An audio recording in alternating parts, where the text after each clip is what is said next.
আবারও তোমাদের B.S.B চ্যানেলের পক্ষ থেকে স্বাগতম জানাচ্ছি। আমি B.S.B পরিচালক মোহাম্মদ বদিউল আলম। আজকের এর আগের ক্লাসটা আমি দেখেছিলাম ম্যাজিক নাম্বারের সাহায্যে খুব সহজেই কিভাবে সমতা বিধান করা যায়।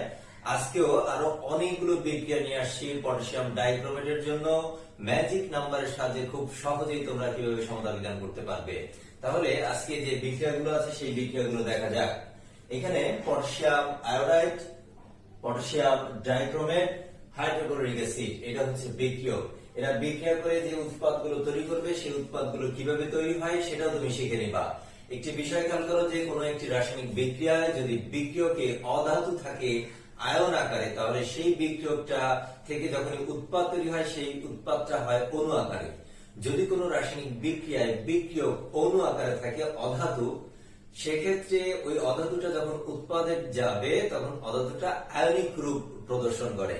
তাহলে এখানে আমরা দেখি যে পটাশিয়াম আয়োডাইড এর মধ্যে কি অধাতু। তুমি জানো যে পটাশিয়াম হচ্ছে এখানে ধাতু আর আয়োডিন হচ্ছে অধাতু। তাহলে যেহেতু আয়োডিন অধাতু, যখন উৎপাদে যাবে আয়োডিন আয়ন আকারে আছে, এখানে উৎপাদে গেলে হয়ে যাবে অণু, I2 হচ্ছে এখানে অণু। তারপরে স্টেপ হচ্ছে পটাশিয়াম এই পাশের ক্লোরিনের সাথে যুক্ত হবে। পটাশিয়াম আর ক্লোরিন যুক্ত হলে তৈরি হবে পটাশিয়াম ক্লোরাইড। অনুরূপভাবে ক্রোমিয়াম ক্লোরিনের সাথে যুক্ত হলে এখানে তৈরি হবে ক্রোমিয়াম ক্লোরাইড। আর হাইড্রোজেন এবং অক্সিজেন মিলিত হলে পানি। এটা ছিল বিক্রিয়ক থেকে কিভাবে উৎপাদ তৈরি করতে হয়। এখানে প্রশ্নের মধ্যে পটাশিয়াম আয়োডাইডের পরিমাণ দেওয়া থাকবে, যেহেতু গাণিতিক সমস্যার কথা বলেছি। পটাশিয়াম আয়োডাইডের মান দেওয়া থাকবে আর পটাশিয়াম ডাইক্রোমেটের মান দেওয়া থাকবে। হাইড্রোক্লোরিক অ্যাসিডের কথা বলা থাকতেও পারে, নাও থাকতে পারে। সেক্ষেত্রে আমরা এখানে হাইড্রোক্লোরিক অ্যাসিড ইউজ করেছি। কোন একটি প্রশ্নের মধ্যে হাইড্রোক্লোরিক অ্যাসিডের জায়গায় যদি সালফিউরিক অ্যাসিড ব্যবহার করা হয় সেক্ষেত্রে উৎপাদটা কেমন হবে। দুইটা পাশাপাশি বিক্রিয়া, একই ধরনের বিক্রিয়া। একটি বিক্রিয়ার মধ্যে আছে হাইড্রোক্লোরিক অ্যাসিড আর একটি বিক্রিয়ার মধ্যে আছে সালফিউরিক অ্যাসিড। সেক্ষেত্রে এর আগের বিক্রিয়া যেমন ছিল আয়োডিন উৎপন্ন হয়েছে, এখানে আয়োডিন উৎপন্ন হবে। আর এই পাশে যে পটাশিয়াম সালফেটের সাথে যুক্ত হয়ে পটাশিয়াম সালফেট উৎপন্ন করবে। আর ক্রোমিয়াম এখানে সালফেটের সাথে যুক্ত হয়ে ক্রোমিয়াম সালফেট উৎপন্ন করবে। হাইড্রোজেন এবং অক্সিজেন বিক্রিয়া করে পানি সৃষ্টি করবে। তাহলে এই দুটো বিক্রিয়া একই ধরনের। অনুরূপভাবে এখানে একটি সোডিয়াম ক্লোরাইডের কথা বলা হচ্ছে। Sodium chloride, potassium dichromate, sulphuric acid বিক্রিয়া করে প্রোডাক্ট হচ্ছে এখানে 1 2 3 4 5টা প্রোডাক্ট। অর্থাৎ বিক্রিয়ক এবং উৎপাদে যৌগের সংখ্যার পরিমাণ অনেক বেশি।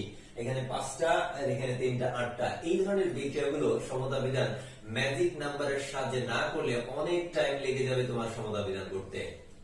এটা কিভাবে উৎপাদ তৈরি হয় এটা দেখবো। আমি কিছু সময় আগে বলেছিলাম ক্লোরিন অধাতু যদি বিক্রিয়কে আয়ন আকারে থাকে উৎপাদে অণু হবে, তাহলে এখানে ক্লোরিন কি আকারে আছে? আয়ন আকারে আছে। উৎপাদে যখন যাবে সে অণু প্রদর্শন করবে Cl2। এরপরে স্টেপে সোডিয়াম, এখানে যে সোডিয়াম এই সালফেটের সাথে যুক্ত হবে তৈরি হবে সোডিয়াম সালফেট। অনুরূপভাবে potassium sulphate, potassium sulphate, chromium সালফেটের সাথে যুক্ত হয়ে ক্রোমিয়াম সালফেট। হাইড্রোজেন আর অক্সিজেন যেখানে থাকবে এরা মিলিত হয়ে পানি তৈরি করবে। আমরা উৎপাদ বানানো শিখলাম। দ্বিতীয় স্টেপে হাইড্রোজেন সালফাইড, এই গ্যাসটা পটাশিয়াম ডাইক্রোমেটের সাথে এবং সালফিউরিক অ্যাসিডের সাথে বিক্রিয়া করে উৎপাদ তৈরি করে। কিভাবে সেটা দেখবো। হাইড্রোজেন সালফাইডে সালফার হচ্ছে অধাতু, যেহেতু সালফার অধাতু আকারে আছে বিক্রিয়কে, তাহলে উৎপাদে হবে অণু বা পরমাণু আকারে, S আকারে এখানে থাকলো। পটাশিয়াম সালফেটের সাথে যুক্ত হলে পটাশিয়াম সালফেট, ক্রোমিয়াম সালফেটের সাথে যুক্ত হলে ক্রোমিয়াম সালফেট, হাইড্রোজেন অক্সিজেন মিলিত হয়ে পানি। অনুরূপভাবে আরো একটি বিক্রিয়া, এখানে সালফিউরিক অ্যাসিডের জায়গায় যদি HCl ব্যবহার করা হয় সেক্ষেত্রে কি ঘটনা ঘটবে? আগেকার মতোই সালফার সালফার, পটাশিয়াম ক্লোরিনের সাথে যুক্ত হয়ে পটাশিয়াম ক্লোরাইড, আবার ক্রোমিয়াম ক্লোরিনের সাথে যুক্ত হয়ে ক্রোমিয়াম ক্লোরাইড উৎপন্ন করবে এবং হাইড্রোজেন অক্সিজেন একে অপরের সাথে যুক্ত হয়ে পানি সৃষ্টি করবে। তাহলে ইতিমধ্যে আমরা 5টা বিক্রিয়ার কিভাবে উৎপাদ তৈরি করতে হয় সেই উৎপাদ তৈরি করার বিষয়টা শিখে ফেললাম। এবার আমাদের মেইন উদ্দেশ্য যেটা, এই বিক্রিয়াগুলোর খুব সহজেই ম্যাজিক নাম্বারের সাথে কিভাবে সমতা বিধান করা যায় এটা দেখবো। আমাদের এখানে পটাশিয়াম ডাইক্রোমেট থাকার কারণে ফার্স্ট লেকচারে আমি বলেছিলাম ম্যাজিক নাম্বার হিসেবে আমি 3 ব্যবহার করবো। আমি এখানে পটাশিয়াম ডাইক্রোমেটের জন্য ম্যাজিক নাম্বার 3 কোথায় ব্যবহার করবো এবং কিভাবে সমতা করতে হয় এটা দেখবো। এখানে আমি একটা 3 ব্যবহার করলাম। ডান পাশের প্রথম বিক্রিয়ক যেটা থাকবে তার সাথে আমি 3 ব্যবহার করবো এবং মার্ক করতে হবে এটা কিন্তু প্রথম যারা থাকবে তারাই পাবে শুধুমাত্র। 3 দেওয়ার সাথে সাথে আয়োডিন হয়ে যাচ্ছে 6টা আয়োডিন। বাম পাশে আয়োডিন আছে কয়টা? একটা। এই সমতা করার জন্য আয়োডিনের আমি বাম পাশে একটা 6 দিলাম। 6 দেওয়ার সাথে সাথে আয়োডিন হয়ে যাচ্ছে 6টা। এবার দেখো পটাশিয়াম এখানে আছে 2টা আর এখানে পটাশিয়াম হয়ে গেছে 6টা। 6 দিয়ে যোগ করে 8টা পটাশিয়াম আছে বিক্রিয়কে। ডান পাশে পটাশিয়াম আছে কয়টা? ডান পাশে পটাশিয়াম একটা, এই পটাশিয়ামের সমতা বিধান করার জন্য আমি ডান পাশে একটা H ব্যবহার করব। H দেওয়ার পর পটাশিয়ামের ব্যালেন্স কমপ্লিট। এবার দেখো ক্লোরিন হয়ে যাচ্ছে এখানে 8টা, আর এখানে আছে 3টা। 8 আর 3 11টা হচ্ছে ক্লোরিন। এখানে পটাশিয়াম 2টা, এখানে পটাশিয়াম টোটাল বাম পাশে 8টা, ডান পাশে 8টা মিলে গেছে। ক্রোমিয়াম কিন্তু এখানে 2টা আছে। যেহেতু ক্রোমিয়াম এখানে 2টা আছে, আমাদের ক্রোমিয়াম ক্লোরাইডের আগে একটা 2 ব্যবহার করতে হবে।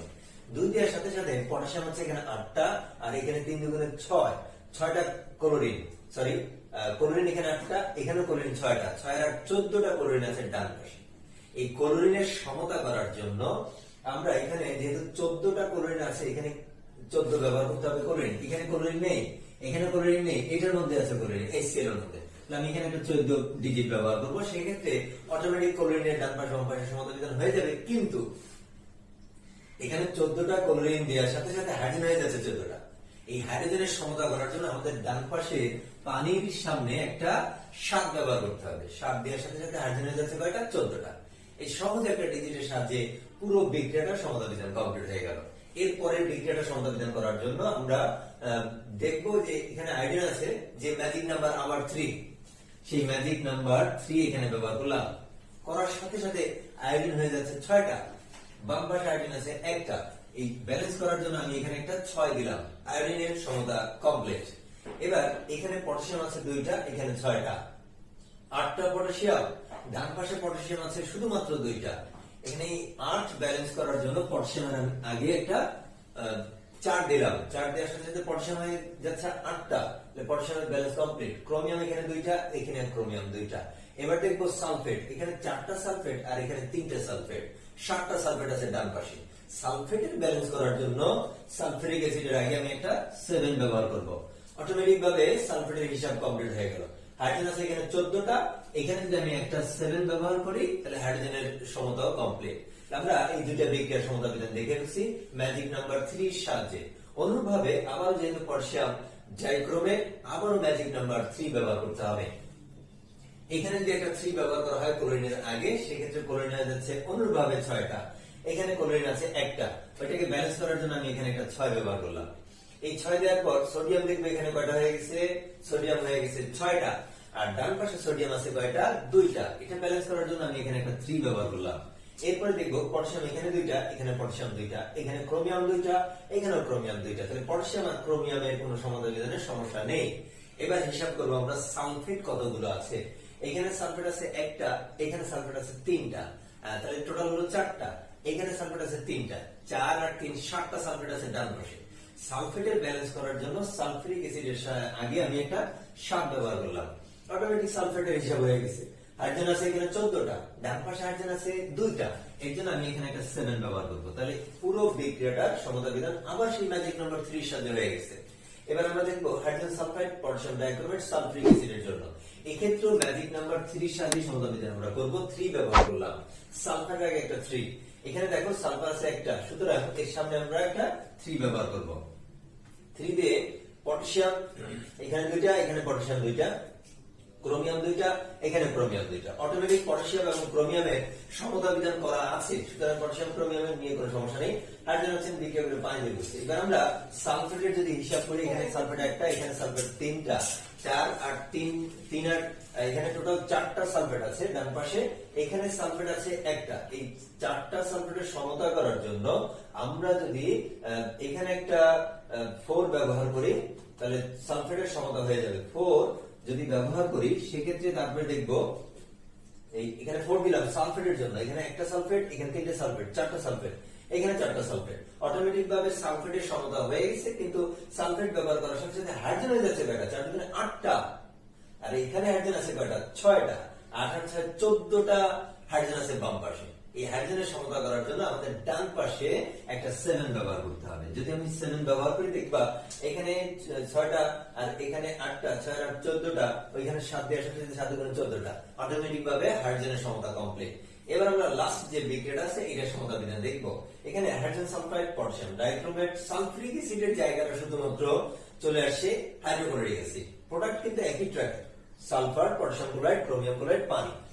এবার এই সালফারের সাথে আমি একটা 3 ব্যবহার করলাম। দেওয়ার সাথে সাথে সালফার এখানে একটা আর এখানে হচ্ছে 3টা, এখানে একটা 3 ব্যবহার করব। ব্যবহার করার পর দেখবো পটাশিয়াম এখানে কয়টা, বাম পাশে 2টা, ডান পাশে একটা আছে, এখানে একটা 2, ক্রোমিয়াম এখানে 2টা দেওয়া আছে, এখানে একটা 2, তাহলে পটাশিয়াম এবং ক্রোমিয়ামের সংখ্যা হয়ে গেছে। এবার ক্লোরিনের ব্যালেন্স করতে হবে। এখানে ক্লোরিন 2টা, এখানে 3 2 6, 6 আর 2 8, 8টা ক্লোরিন আছে ডান পাশে। ক্লোরিনের সমতা বিধান করার জন্য আমি এখানে একটা 4 ব্যবহার করলাম। 4 দিলে সরি, এখানে আমি একটা H ব্যবহার করব। 8 ব্যবহার করলে ডান পাশে ক্লোরিন বাম পাশে ক্লোরিনের সমতা কমপ্লিট। এবার দেখবো হাইড্রোজেন হয়ে যাচ্ছে এখানে 8টা আর এখানে 3 গুণ 6, 14টা হাইড্রোজেন হয়ে গেছে।